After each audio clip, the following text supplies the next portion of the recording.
Las brujas escaseaban cada vez más con el paso de los años, y no encontramos a ninguna que merezca especial atención hasta que llegamos al caso de Margaret Nin Gilbert de Caithness, en el año 1718, el mismo en que el sacerdote de Redcastle perdió a su mujer por brujería, y la casa del señor McGill, en Kinross, donde era sacerdote, se vio tan salvajemente perturbada por un espíritu que robaba las sábanas, ponía alfileres en los huevos y la carne, cortaba las faldas de la capa de una dama o la cola del vestido de una criada, tiraba por el cañón de la chimenea piedras que rodaban un poco por el suelo y después salían disparadas por la ventana.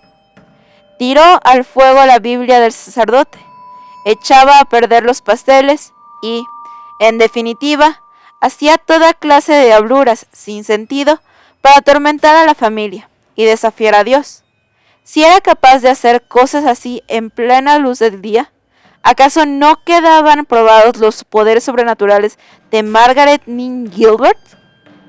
Por otra parte, tenía una amiga, una tal Margaret Olson, una mujer que, según parece, se comportaba de forma malvada, y a quien el señor Fraser echó de su casa, tomando como inquilino en su lugar a William Montgomery.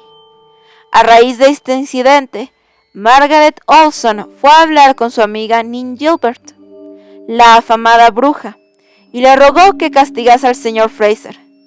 Pero, dado que se trataba de un caballero adinerado y con una elevada posición social, era inmune a las brujas, y Nin Gilbert confesó que no tenía deseo de hacerle daño ni el poder suficiente para ello. No obstante, una noche, cuando el caballero en cuestión estaba cruzando un puente, lo intentaron, pero no consiguieron su objetivo. Y él, cuando le preguntaron, dijo que recordaba perfectamente cómo su caballo había lomeado violentamente en aquel punto, pero, gracias a Dios, había salido ileso. También había caído gravemente enfermo por las fechas en que atraparon a esas dos mujeres, pero tenía suficiente sentido común para no atribuírselo a ellas. En vista de que no tenían influencia sobre el señor Fraser, centraron sus esfuerzos en Montgomery, un mampostero de Burnside, Scrubster, con quien también la tenían tomada por haber aceptado el arriendo que le había sido arrebatado a Margaret Olson. De la noche a la mañana, su casa se infestó de gatos, a tal punto que su familia ya no estaba a salvo allí. Él se encontraba afuera, pero su mujer mandó que fueran a buscarlo hasta 5 veces, con la amenaza de que, si no volvía a casa para protegerlos, se marcharía a Thurso. Su criada los abandonó de repente a mitad del trimestre, porque 5 gatos se acercaron al hogar, donde estaba ella sola, y empezaron a hablar entre ellos con voces humanas e inteligibles. Así pues, William Montgomery, mampostero de Scrubster, volvió a casa para hacer frente al enemigo. Los gatos volvieron como le habían hecho antes y en igual número, y William se preparó lo mejor que pudo. El viernes por la noche, 28 de noviembre, una de las gatas se metió en un arcón agujerado, y cuando volvió a asomar la cabeza afuera, William le dio una estocada con su espada, con lo que consiguió cortarla. Pero aún así no fue capaz de atraparla. Abrió entonces el arcón y su criado, William Geddes, le hundió su puñal a la gata entre las patas traseras y la clavó al arcón, después de lo cual Montgomery la golpeó con su espada y la sacó muerta fuera de la casa, pero la mañana siguiente había desaparecido. Despejando cualquier duda sobre su verdadera naturaleza, 4 o 5 noches después, su criado, ya acostado en la cama, gritó que una de aquellas gatas había entrado en su dormitorio para atacarlo. Montgomery corrió en su auxilio, tiró su manta escocesa encima de la gata y la atravesó con su puñal para, acto seguido, aplastarle la cabeza con la culata de un hacha y lanzarla fuera como a la primera.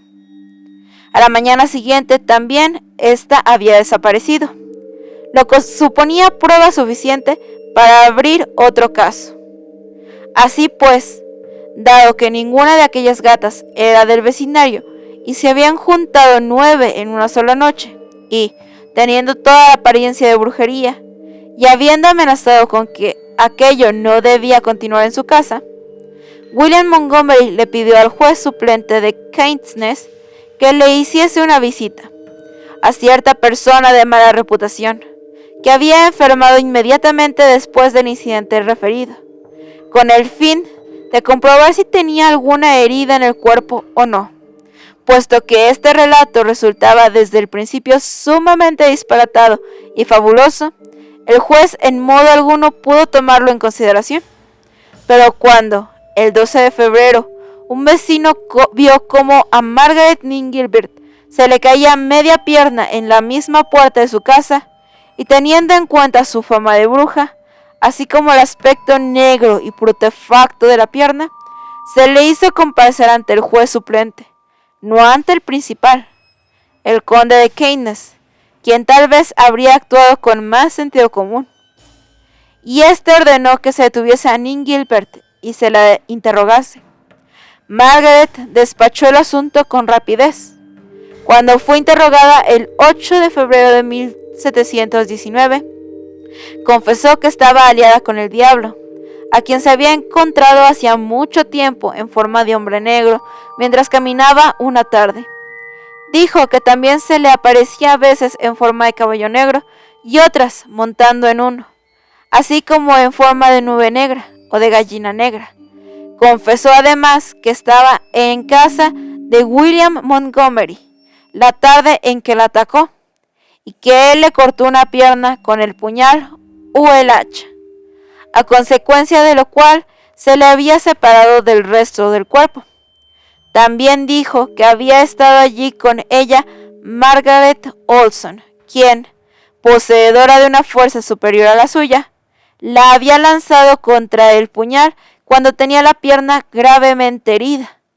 A continuación, delató a otras 4 mujeres, una de las cuales era Helen Andrew, a quien Montgomery había aplastado y lisiado de tal modo que murió esa misma noche, o unos pocos días después a causa de las heridas.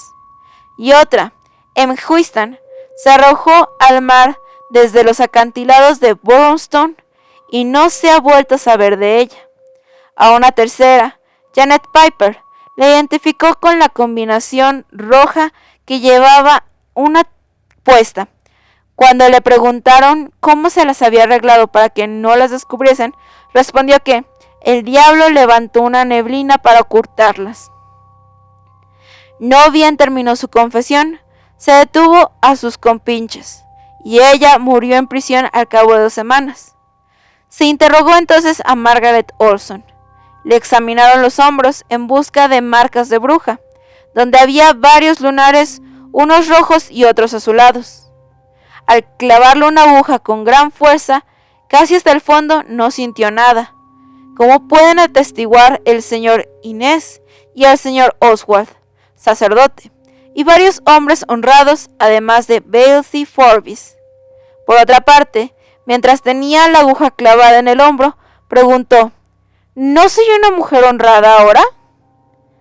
Así pues, este caso de locura y perversidad humana acabó con el método habitual de la cuerda y la hoguera.